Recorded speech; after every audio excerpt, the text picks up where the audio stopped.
Did you look inside the pool?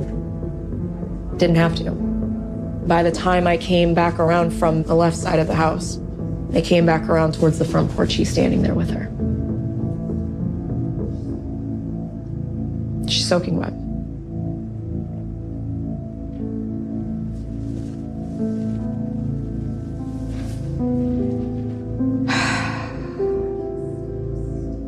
I can see him standing there with her in his arms and hand her to me and telling me that it's my fault, that I did that, that I caused that. And I just collapsed with her in my arms. What did she feel like? She was heavy. She was cold.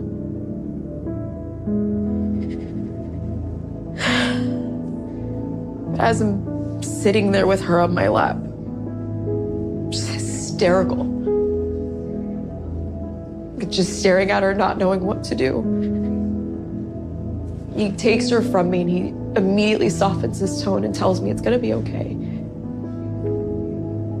That she was going to be okay. That's what he said to me. I wanted to believe him because I wanted her to be okay.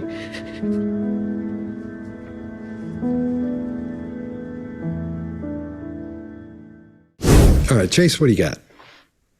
So right off the bat, there's no mention of Kaylee's name. Still, we're really not getting a lot of that. And guilt tends to erase names more than shame or grief. So guilt erases names. Grief tends to bring them to the surface. There's a lot of flashes of anger on her face and all kinds of mixed up stuff when she's describing this incident. I think she's borrowing from a past incident, which I think did occur. And I think something like this actually did happen with Kaylee. And in this description, there are shifts of tense from past to present and unusual drops in pronouns and weird drops in detail that don't stand up to what I would typically expect. It would be the recall of any story similar to this.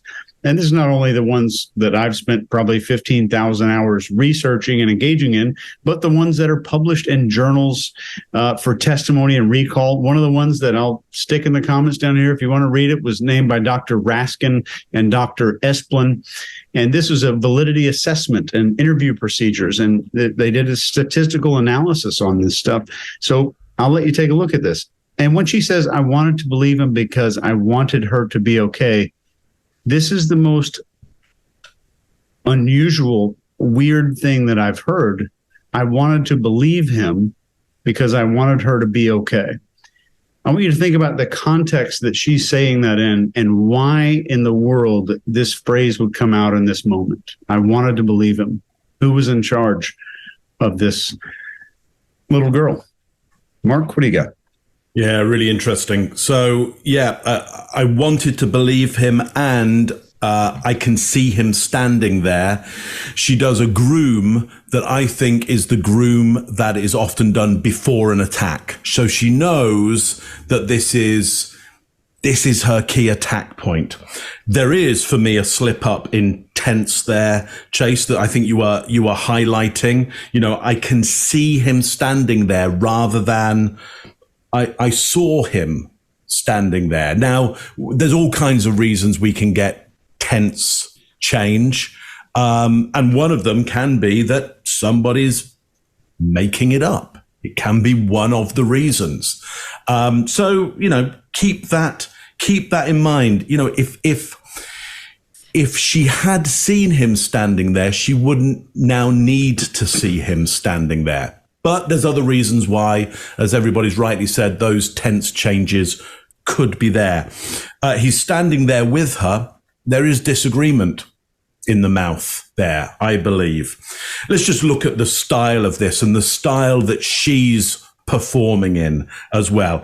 It would be fair to call this melodramatic. And why would it be fair to call this whole piece melodramatic is, well, you got music going on in the background, which is carrying us along with the emotion. So we literally have somewhat of a melody or rhythm moving us along. But I want you to notice how her performance of this is around the dignity around the suffering. Notice how she performs the suffering. She talks about the suffering, but she doesn't break down. She keeps a sense of dignity during this.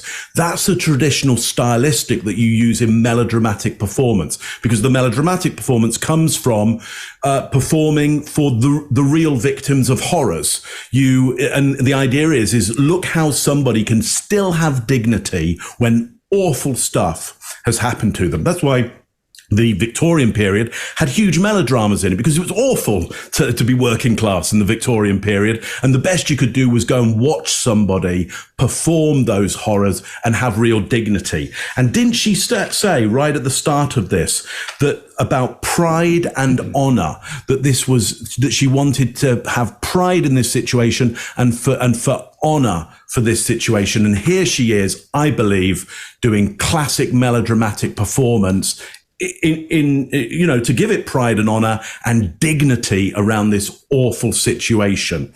So if you feel that this is overly dramatic, you're right, because that's the genre that's being played here, and maybe not by accident. She's seen enough melodramas, and the designer and the editors and the producers of this have seen enough melodramas themselves to go, this would add a real dignity to this moment if we play it like this. And I think, my last note to this is she's actually quite good at that. She's more than passable at the melodramatic performance. And there's nothing wrong with a melodramatic performance. It's beautiful when done well. And she's doing it really quite well. And I think she's going to get better at all of this as well. Greg, what do you got on this one? Yeah, so my interrogator brain sees something entirely different from that. I mean, yes, I see all that, but my interrogator brain's looking for cause. In my interrogator brain, we always say a hammer is looking for a nail every time. I think I see a nail. And what I see is that bite on the inside of her mouth, I don't think is disagreement. I think it's preparation. I think it's an adapter, as she's prepared to go after her father.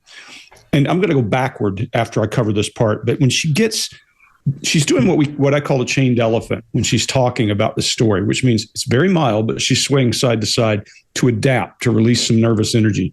When she starts to talk about her father, she bites down on her lip a little bit, and then you see all of that rage come up. And if it's faked, it's pretty damn good faked, because we see teeth bare, brow down, lower lids, Scott, that you're talking about, are engaged. So we can now see that there's some real rage in there around her father. And she says, "My fault." And she pauses. That's the everything else in here for me is good, but that piece right there is about what's going on inside her little head. And I want to lean over now and start pushing and prodding and get her to come out with more, because I think it's about her father in the past saying, "This is your fault. This is this thing." Whatever the rage is that's in her around her father. Now, is it possible the other stuff happened? Yes. But I think here it's bigger than the other part, because she didn't show this much emotion around the attack earlier. If you go back and look around the assault, there's also no emotion whatsoever when she talks about her daughter being cold and heavy. Really weird. She then goes to this restatement of she's going to be okay. She just has said these words, "My daughter was cold and heavy." Then she said, "He told me she's going to be okay." Then you see kind of a flash in her eyes kind of open a little as she realizes that, I think, in my opinion, that she's realizing that doesn't sound right. And she restates it and says that she was going to be okay. Because it's a different thing than saying everything's going to be okay. Because if she killed her, if she caused her death, he might still say everything's going to be okay. So all that, I'll leave the other stuff from before off, except for to say, when she's telling her story that she came to tell, her hands are illustrating and everything's going great. When her brain starts to leak information, that stuff all goes away. And I think that rage, that underlying rage, whatever's causing it, comes out very strongly for her father. Scott, what do you got? All right. I've been last every time, so you guys are covering everything, and I hate to go back over everything. So let's talk about that big loud swallow after she says she's soaking wet.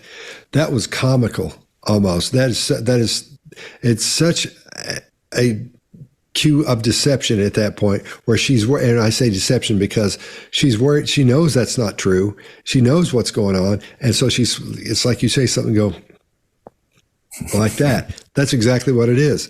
It's acting. We're seeing it again. Like Mark was saying, this is real. This is pretty good for what she's doing. It's melodramatic. Shout out again to the Hallmark Channel.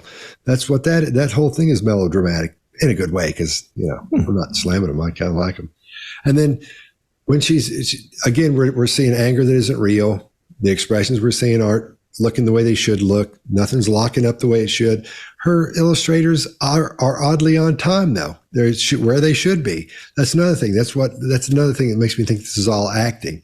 And that heavy breath out reminds me again of a Shakespeare play.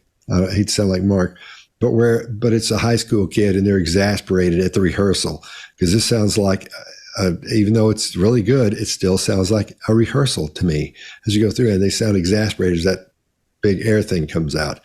And then more sadness. And we see that with nothing really happening worth mentioning in the glabella. And I think you guys have covered everything up to that point. Did you look inside the pool? Didn't have to. By the time I came back around from the left side of the house, I came back around towards the front porch. She's standing there with her. She's soaking wet.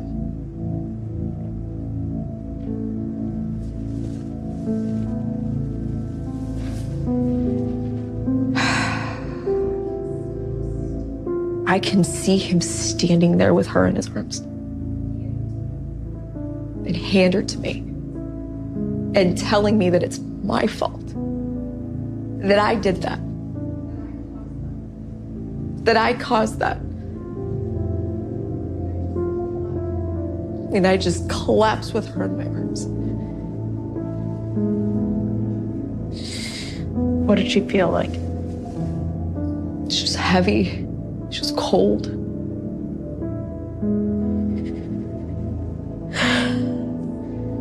As I'm sitting there with her on my lap, just hysterical. Just staring at her, not knowing what to do. He takes her from me and he immediately softens his tone and tells me it's gonna be okay.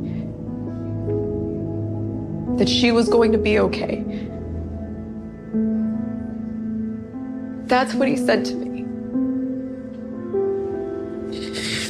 I wanted to believe him because I wanted her to be okay.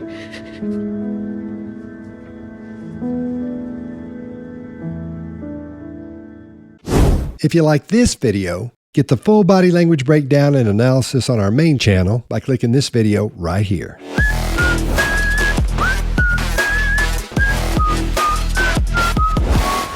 I get away.